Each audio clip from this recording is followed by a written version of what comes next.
നോക്കാം വിശദമായ വാർത്തകൾ. പ്രധാനമന്ത്രി നരേന്ദ്രമോദി അയോധ്യയിൽ രാമജന്മഭൂമി ക്ഷേത്രത്തിൽ ദർശനം നടത്തി. പ്രാർത്ഥനയ്ക്കൊപ്പം പൂജാ ചടങ്ങുകളിലും പ്രധാനമന്ത്രി പങ്കെടുത്തു. അതിനുശേഷം അയോധ്യയിൽ റോഡ് ഷോയിലും അദ്ദേഹം പങ്കെടുക്കുകയാണ്. യുപി മുഖ്യമന്ത്രി യോഗി ആദിത്യനാഥിനൊപ്പമായിരുന്നു മോദിയുടെ റോഡ് ഷോ.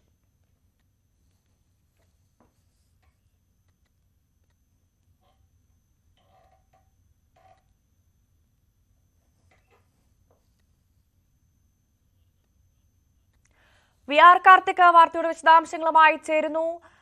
കാർത്തിക, പ്രധാനമന്ത്രി നരേന്ദ്രമോദി അയോധ്യയിലെത്തുകയാണ്. രാമജന്മഭൂമിയിൽ പ്രാൺപ്രതിഷ്ഠയ്ക്ക്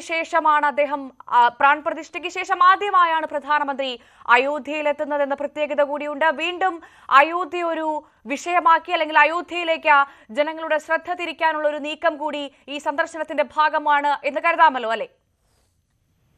പ്രത്യേകിച്ച് തെരഞ്ഞെടുപ്പിന്റെ ഒരു പശ്ചാത്തലത്തിലാണ് മോദി അയോധ്യ ക്ഷേത്രത്തിൽ രണ്ടാമതും ദർശനത്തിനെത്തുന്നത് എന്നതാണ് ഏറ്റവും ശ്രദ്ധേയം. ജനുവരി 22-നായിരുന്നു പ്രാണപ്രതിഷ്ഠാ ചടങ്ങ് നടന്നത്. ജനുവരി 22-ന് ശേഷം ആദ്യമായാണ് മോദി രാമജന്മഭൂമിയിൽ രാമക്ഷേത്രത്തിലെത്തി ഇന്ന് പ്രാർത്ഥന നടത്തുന്നത്. പൂജാ ചടങ്ങുകളിലും അദ്ദേഹം പങ്കെടുത്തു.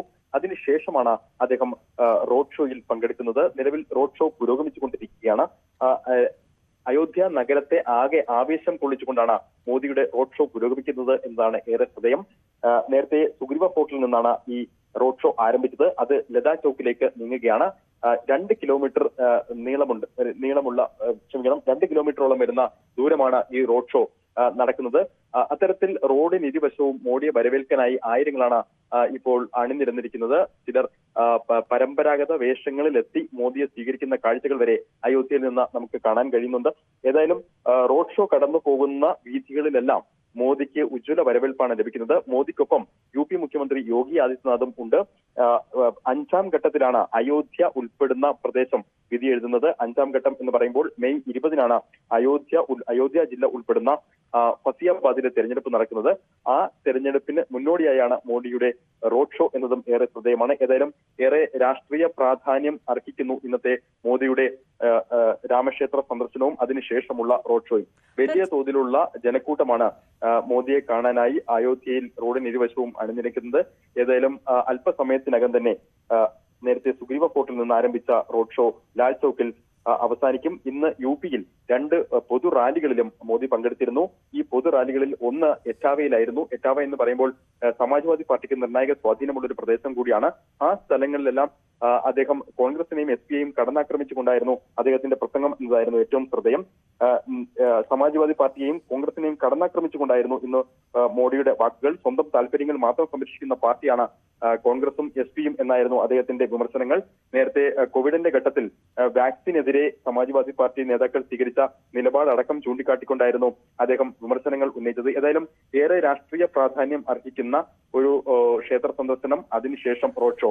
അയോധ്യ നഗരത്തിലാകെ മോഡിയുടെ റോഡ് ഷോ ഇപ്പോൾ ആവേശപൂർവ്വം പുരോഗമിക്കുകയാണ്. കാർത്തിക, രാമജന്മഭൂമിയിൽ പ്രാൺപ്രതിഷ്ഠ നടന്നതിന് ശേഷം ബിജെപിയുടെ പ്രതീക്ഷ അത് വാനോളം ഉയർന്ന് നമ്മളൊക്കെ കണ്ടതാണ്.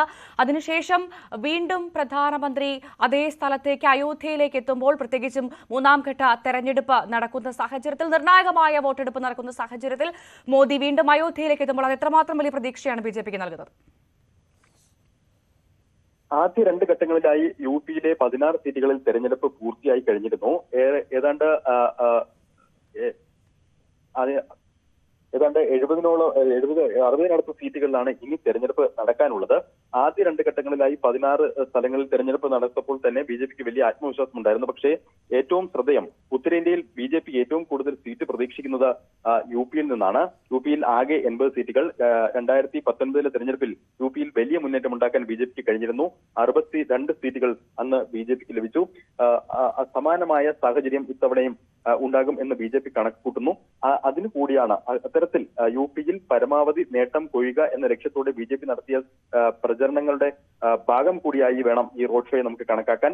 ഏതായാലും ജനുവരി 22-ന് പ്രാണപ്രതിഷ്ഠ ലോകം തന്നെ ഉറ്റുനോക്കിയ ചടങ്ങായിരുന്നു. അതിനുശേഷം മോഡി വീണ്ടും ആ ക്ഷേത്രത്തിലെത്തുന്നു, ദർശനം നടത്തുന്നു. ആ ക്ഷേത്രത്തിലെത്തി ദർശനം നടത്തിയ ശേഷം അയോധ്യ നഗരത്തിൽ റോഡ് ഷോ നടത്തുന്നു. 2 കിലോമീറ്ററോളം വരുന്ന റോഡ് ഷോ. ആ റോഡ് ഷോയിൽ മോഡിയെ കാണാൻ ഇരുവശവും ആയിരങ്ങൾ അണിനിരക്കുന്നു. ഇത്തരത്തിൽ പ്രവർത്തകരെയും നേതാക്കളെയും എല്ലാം ഒരുപോലെ ആവേശത്തിലാക്കിക്കൊണ്ട് യുപിയിലെ തെരഞ്ഞെടുപ്പ് രംഗം സജീവമായി നിർത്തുകയാണ് BJP. യുപിയിൽ നിന്ന് ഇത്തവണ BJP വലിയ തോതിൽ ഒരു മുന്നേറ്റം പ്രതീക്ഷിക്കുന്നു. നേരത്തെ 400-ലധികം സീറ്റുകളോടെ അധികാരത്തിലെത്തുമെന്നായിരുന്നു മോദിയുടെ പ്രഖ്യാപനം. ഈ പ്രഖ്യാപനത്തിൽ ഒരു നിർണായക പങ്ക് വഹിക്കുന്നത് യുപിയിലെ സീറ്റുകൾ തന്നെയാണ്. 80 സീറ്റുകളിൽ പരമാവധി നേട്ടം കൊയ്യുക, അത് തന്നെയാണ് ലക്ഷ്യം. ഏതായാലും മെയ് 20-ന് 5ാം ഘട്ടത്തിൽ ഫൈസാബാദ് അടക്കമുള്ള പ്രദേശങ്ങളിൽ വലിയ മുന്നേറ്റം ഉണ്ടാക്കാൻ കഴിയും എന്ന് BJP കണക്കുകൂട്ടുന്നു. അതിന് മുന്നോടിയായാണ് ഇത്തരത്തിൽ അയോധ്യ നഗരത്തിൽ ഒരു റോഡ് ഷോ. തീർച്ചയായും VR കാർത്തികാണ് വിശദാംശങ്ങൾ പങ്കുവച്ചത്.